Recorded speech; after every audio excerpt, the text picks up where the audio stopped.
Hi, I'm Vivian, and today I'm going to be talking about your pre-op, OR, and recovery room experience. Your first point of contact with our pre-op department is typically a phone call the evening before your surgery.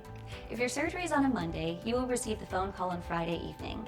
These calls are typically made after 5 o'clock in the evening. During that call, we'll let you know what time we would like you to stop eating or drinking and what medications to take the morning of your surgery. If we ask you to take any medications the morning of your surgery, please do with just enough water to get that medication down. We will also tell you what time to arrive the next morning for your surgery.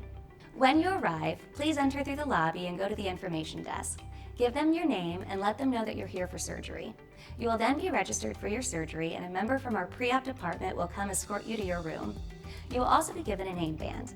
We will have you look at the name band and confirm that your name and date of birth are correct. In that room, there will be a stretcher, a bag for belongings, a hospital gown, a pair of socks with grippers on them, and a blanket.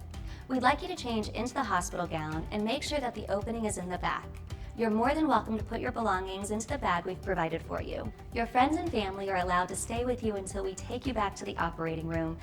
We also suggest that they dress in layers as temperatures may vary throughout the hospital. We'll want to give you some fluids, so our pre-op nurse will get an IV started. We will also prepare the antibiotic that the doctor has ordered for you, but we won't typically start administering it in the pre-op department. It may be started in the operating room because we like to give antibiotics as close to your procedure as possible. We follow guidelines that let us know exactly when to administer the antibiotic so that you get the best benefit from the medication. If you're allergic to any medications, we will place a red band on your wrist that lists those medications. You will need to confirm that everything is accurate on that band. We will also obtain your consent for surgery. Your doctor will come and mark the area that is being operated on. You will then confirm that the area being marked is correct. Our anesthesia personnel will come and talk to you about their plan of care for you, and you'll meet with your operating room nurse. You'll be asked a lot of the same questions multiple times. Things like your name, date of birth, what surgery are you having done, and what medications are you allergic to. When it's time, we will take you around a few corners to the operating room area. Once you get there, we will match your stretcher up to the operating room bed. Then we will have you wiggle over to that bed, but wait until we give you the okay. We want to make sure that both beds are locked and safe for you to move over. Once you're on the operating room bed, the first thing we will do is place some pads on your chest, blood pressure cuff on your arm, and a probe on your finger so that we can monitor your oxygen levels. We will also have you breathe some oxygen through a mask. Please be aware that the operating room bed is very narrow, and we will attach arm boards to the side of the bed for your arms to rest on. If the oxygen mask makes you feel uncomfortable, please let us know. We want to make sure that you are comfortable as you drift off to sleep. We like to fill your lungs with fresh air before you drift off. Some people do say that the oxygen mask smells a little funny or sweet. That's just the brand new plastic. At that point, we will finish up your surgery and get you ready to go to the recovery room. Typically, we will move you from the operating room bed to the bed that you will be throughout your stay at the hospital. Then we will take you to the recovery room. As soon as you arrive, we will get you hooked back up to some monitors. They'll include pads on your chest, a blood pressure cuff, and a probe on your finger. We will also ask you to wiggle your toes and your fingers just to make sure that everything's moving properly. We will look at your dressing, assess any drains that you may have, and ask you about your pain so that we can give you medicine to help alleviate it.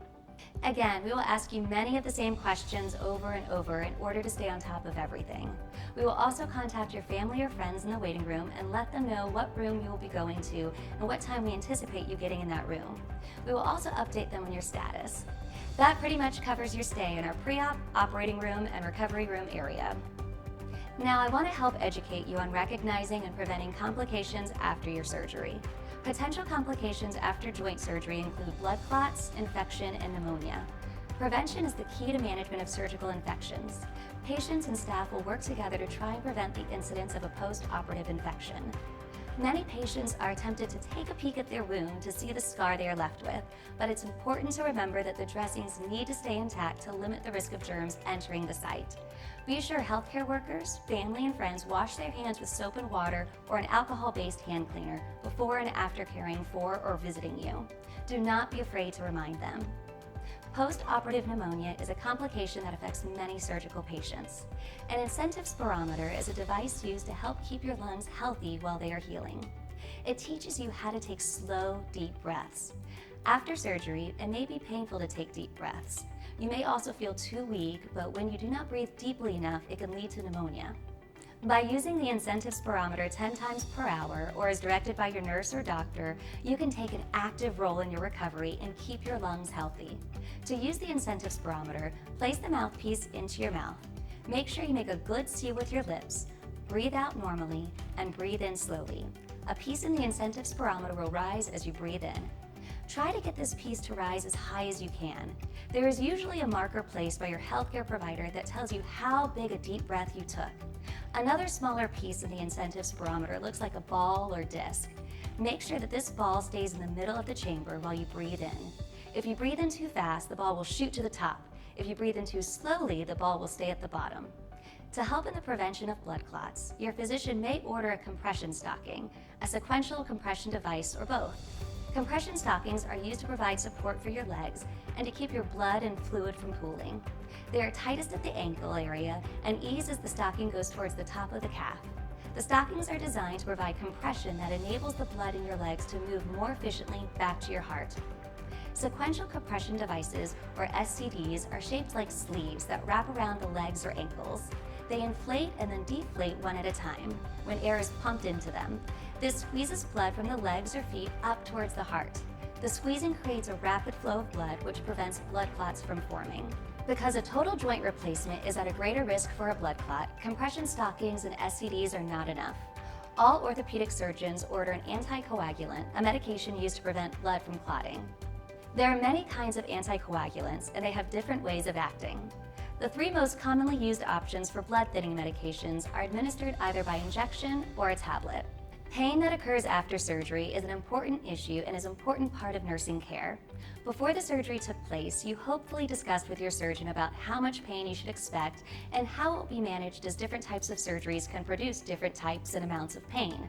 Besides keeping you as comfortable as possible, controlling your pain is important for your recovery. Good pain control is needed so you can get up and begin to move around. There are many types of pain medicines, and depending on the surgery and your overall health, you may receive a single medication or a combination of medications. Your job as a patient is to tell your doctors and nurses when you are having pain and if the medicines you are receiving control it. While the nurse and doctors around you will be busy, do not worry about bothering them. Nausea or vomiting can make you miserable, especially after surgery.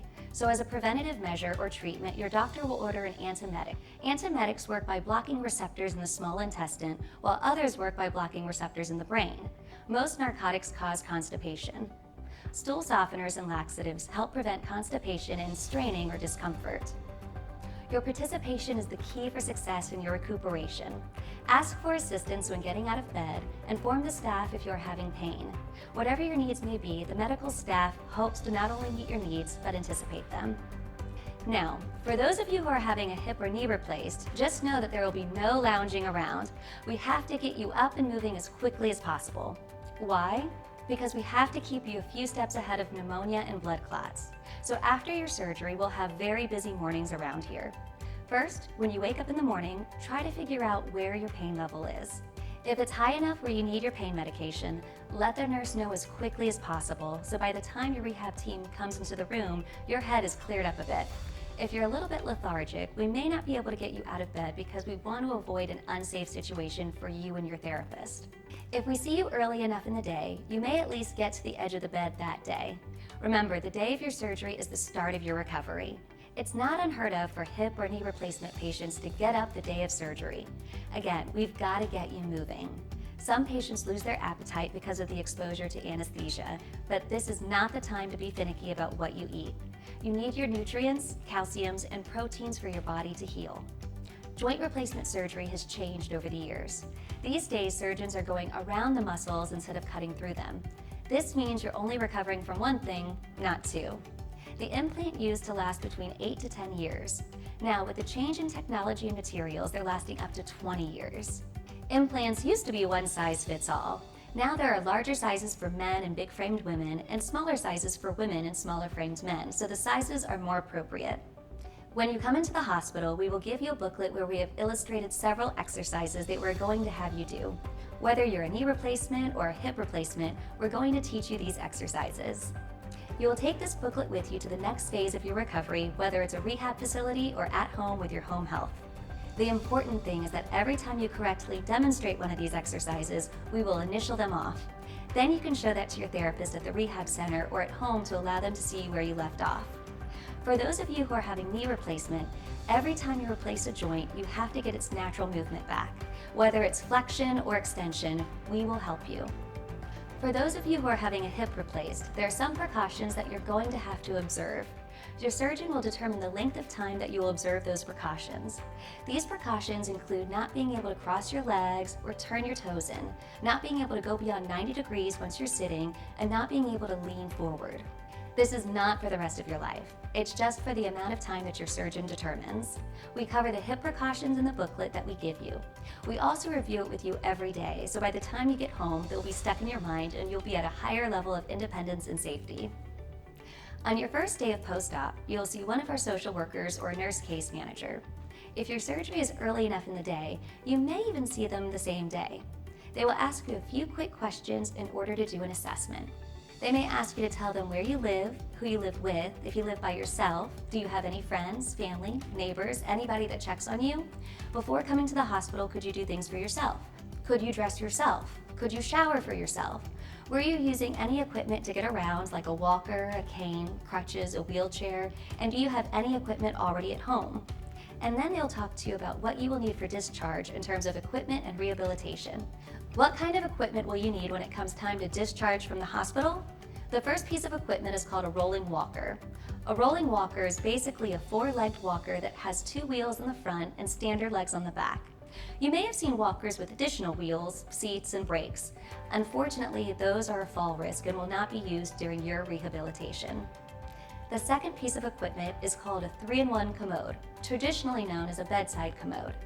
The hope is that by the time you're discharged from the hospital, you're able to transfer yourself and walk enough distance to get to your bathroom. So how will you use the bedside commode in your bathroom? When you get home, have someone unscrew the tub off the bottom of the commode, go into your bathroom, raise the commode lid, and place the bedside commode over your commode. Now you have a handicap accessible bathroom with bars to help you get up and get down. It's also more elevated, which is very important for those having a hip replacement. The insurance company will purchase the walker and the bedside commode for you. Once it's time for discharge, you will have a few options when it comes to physical therapy, and you'll need to let us know what course you'd like to take. Your first option is home health care. Again, with this option, you go home when you're discharged from the hospital. Then a home health company will send a physical therapist to work with you in your home. They also have access to nurses that the doctor deems as appropriate. You'll also have a nurse that will follow you at the house as well. If you decide to go with home health care or outpatient physical therapy, insurance typically pays for 3 times a week for the first couple of weeks, then it goes down to 2 times a week and then 1 time a week. Everyone will progress differently, so if you're struggling with your therapy, that home health company or outpatient can contact your insurance company and see if they're willing to give additional visits. The second type of physical therapy is outpatient physical therapy. With this option, you go home at discharge. When it's time to do therapy, you get into a vehicle, drive to a facility, do your therapy, and then go back home. While this is not ideal for 3 days after surgery, you do have this option if it's what you would like to do. Your third option for physical therapy at discharge is inpatient rehabilitation. With inpatient rehab, once you're discharged from the hospital, you do not go home. Inpatient rehab will have to be discussed with your surgeon. Thanks for trusting us to help with your rehabilitation, and good luck!